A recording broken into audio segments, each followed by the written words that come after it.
দিল্লি জুড়ে পদ্ম ঝড়, ঝড়ে উড়ে গিয়েছে ঝাড়ু আর হাত হাওয়ায় মিলিয়ে গিয়েছে। আর এবার বাংলায় সমস্ত আসনেই ফুটবে পদ্ম। সংসদে দাঁড়িয়ে তৃণমূল কংগ্রেসকে রীতিমতো হুঙ্কার দিলেন অমিত শাহ। सिर्फ बंगाल बचा है दादा, ये चुनाव के बाद वहां पर भी कमल खिलेगा।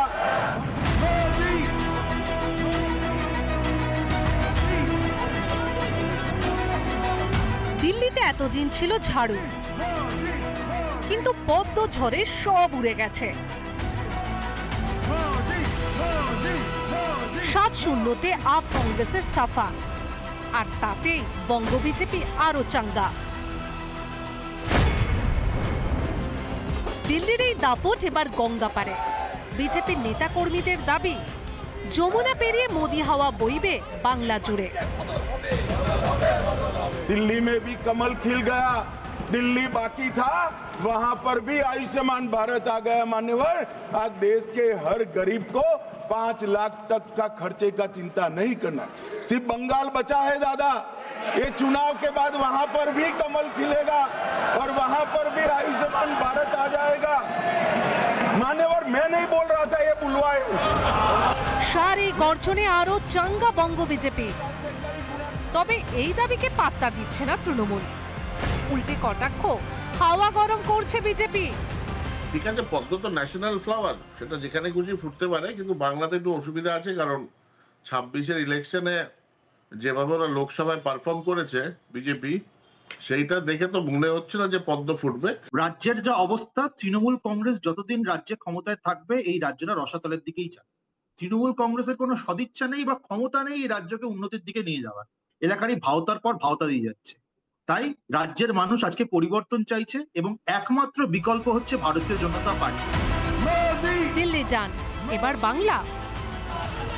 পদ্ম ঝড় নাকি দুর্গ রক্ষা, ভোটের আগে জমে উঠছে লড়াই। রিপাবলিক বাংলা। ভারতীয় নাগরিকত্ব সংশোধনী আইনের দৌলতে দীর্ঘ 35 বছরের বেশি যুদ্ধ শেষ হলো বাগুইআটির শরণার্থী দম্পতির। নাগরিকত্ব পেয়ে প্রধানমন্ত্রী এবং স্বরাষ্ট্রমন্ত্রীকে ধন্যবাদ জানালেন অমর দত্ত এবং তার স্ত্রী গৌরী দত্ত। পাশাপাশি ফের ভোট ব্যাংকের রাজনীতিতে নাগরিকত্ব কেড়ে নেওয়ার আশঙ্কার কথাও জানালেন ভারতীয় নাগরিক অমরনাথ দত্ত।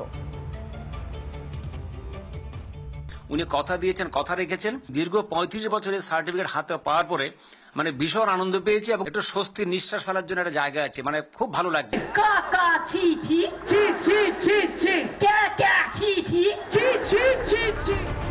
নাগরিকত্ব সংশোধনী আইন বা সিএএ প্রতিবেশী দেশগুলিতে নিপীড়িত শরণার্থীদের জন্য নিয়ে আসা এই আইনের বিরুদ্ধে কম ধোঁয়া তোলার চেষ্টা করেনি বিরোধীরা, কিন্তু কেন্দ্রের দৃঢ়তায় এই আইন পাশ হয়েছে। আর তারপর থেকেই নিঃশব্দে নাগরিকত্বের ক্ষেত্রে বিপ্লব ঘটিয়েছে সিএএ। সরকারের সিটিজেনশিপ অ্যামেন্ডমেন্ট অ্যাক্টের মাধ্যমে এবার নাগরিকত্ব পেলেন কলকাতার বাসিন্দা। ৩০ বছর পর অবশেষে মুখে হাসি ফুটলো।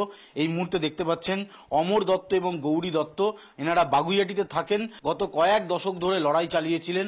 অবশেষে তারা স্বস্তি তাদের কাছে। অমরনাথ দত্ত ও গৌরী দত্তের মতো যারা পরিচয়হীন হয়ে থেকেছেন এতগুলো বছর, পড়ে পাওয়া 14 আনার মতো বিভিন্ন রাজনৈতিক দল যাদের শুধু বঞ্চনাই করেছে, তারাও আজ সিএএ এর দৌলতে মাথা উঁচু করে বলতে পারছেন আমরা ভারতীয়। এই আতঙ্ক নিয়ে আমরা 35 বছর আমরা বুকে যন্ত্রণা বয়ে বেরিয়েছি এবং অবশেষে মোদী এবং অমিত শাহ যে মানুষকে কথা দিয়েছেন সি এর মাধ্যমে, উনি কথা দিয়েছেন, কথা রেখেছেন, মানে ভীষণ আনন্দ পেয়েছি এবং নিজেকে একটু স্বস্তির নিঃশ্বাস ফেলার জন্য একটা জায়গা আছে, মানে খুব ভালো লাগছে। খুবই ভালো লাগছে। এতদিন তো ভয়ে ভয়ে থাকতাম, এখন বুক ফুলিয়ে আমরা চলতে পারবো ইন্ডিয়ান সিটিজেন হিসেবে। সিএএ নাগরিকত্ব কারার আইন নয়, নাগরিকত্ব দেওয়ার আইন। এই সহজ শব্দটাকেও রাজনীতির প্রয়োজনে বিকৃত করা হয়েছে, যদিও যারা সিএএ দ্বারা উপকৃত হচ্ছেন তারা ভালো করেই জানেন সত্যিটা কি। লোক, প্রেসের লোক, আপনারা বারাসাত অফিসে চলে যান, দেখবেন সেখানে কত ডজন ডজন লোক ডেলি সি এর ইন্টারভিউ দিচ্ছে, যারা অ্যাপিয়ার হচ্ছে সেখানে, তাদের ভেরিফিকেশন হচ্ছে। মানুষ তার ভয়টা কাটাতে পেরেছে।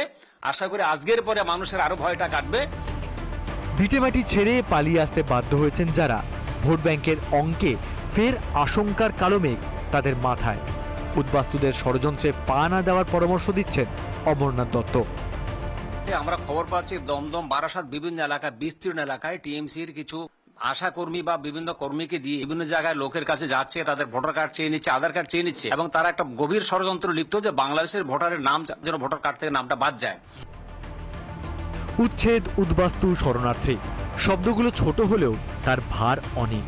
47, 71 পেরিয়ে 2025-এও এই শব্দগুলোর ভয়াবহতা একই রকম রয়ে গিয়েছে। কিন্তু যখন কোনো আইন অন্ধকার রাস্তার শেষে আলোর দিশা দেখায়, তখন তাদের আবারও পিছনে টানতে চায় রাজনীতি। ধর্মনিরপেক্ষতার সুফল কি অত্যাচারিত হিন্দু, বৌদ্ধ, জৈন, খ্রিস্টান, পার্সিদের জন্য নয়? অনুপম পাত্রের রিপোর্ট, রিপাবলিক বাংলা। ওবিসি সংরক্ষণেও তোষণের কোপ শাসক দলের। ওবিসি সমীক্ষা নিয়ে রাজ্যকে তোপ দাগলেন বিরোধী দলনেতা শুভেন্দু অধিকারী। শীঘ্রই বৃহত্তর আন্দোলনে নামার হুঁশিয়ারি শুভেন্দুর। সরকারের তোষণের ফল ভুগতে হচ্ছে রাজ্যের পিছিয়ে পড়া হিন্দু জনজাতি মানুষকে, যা ঘিরে তুঙ্গে উঠেছে চর্চা। তুষ্টিকরণের রাজনীতি করে বেশ কিছু মুসলিম সম্প্রদায়ের ক্যাটাগরিকে অবৈধভাবে ওবিসিতে অন্তর্ভুক্তিকরণ। সংরক্ষণেও তোষণের রাজনীতি, যার জেরে বঞ্চিত হতে হচ্ছে পিছিয়ে পড়া হিন্দু ও জনজাতি বাঙালিদের।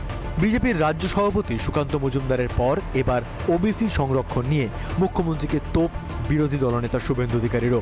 মমতা বন্দ্যোপাধ্যায়ের এই অ্যাপিচমেন্ট রাজনীতির ফলে মূল ওবিসিরা মন্ডল কমিশনের দ্বারা যাদেরকে সংবিধানে অন্তর্ভুক্ত করা হয়, তারা বঞ্চিত হচ্ছেন, বঞ্চিত করা হয়েছে।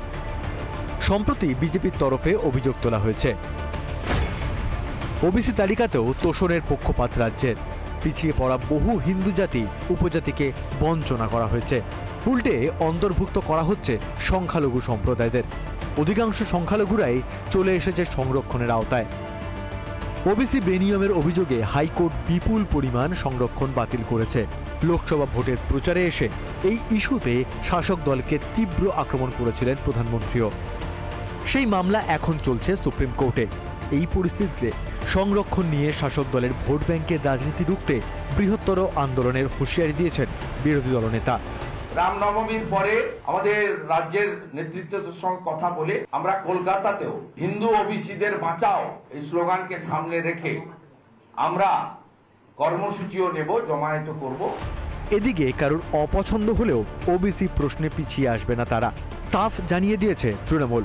যারা পিছিয়ে পড়া মানুষ সমাজের, তাদের জন্যে আমরা ধর্ম দেখি না। পাশে মমতা বন্দ্যোপাধ্যায়ের সরকার দাঁড়াবে। আপনার কোনটা পছন্দ হলো না হলো তার উপর নির্ভর করে পশ্চিমবঙ্গের পিছিয়ে পড়া লোকজনদের পাশে দাঁড়ানোর সিদ্ধান্ত অদল বদল করবে না মমতা বন্দ্যোপাধ্যায়ের সরকার। ধর্মের ভিত্তিতে সংরক্ষণ সংবিধান সম্মত নয়, তবুও তোষণের জন্য আইনের ফাঁক ফোকর গলে সেটা করারই কি চেষ্টা করে চলেছে শাসক দল? রিপাবলিক বাংলা। নানা ধরনের কন্টেন্ট দেখার জন্য লাইক করুন, শেয়ার করুন আমাদের ফেসবুক পেজ, সাবস্ক্রাইব করুন আমাদের ইউটিউব চ্যানেল। পাশাপাশি অন্যান্য ব্রেকিং নিউজের জন্য অবশ্যই চোখ রাখুন রিপাবলিক বাংলায়।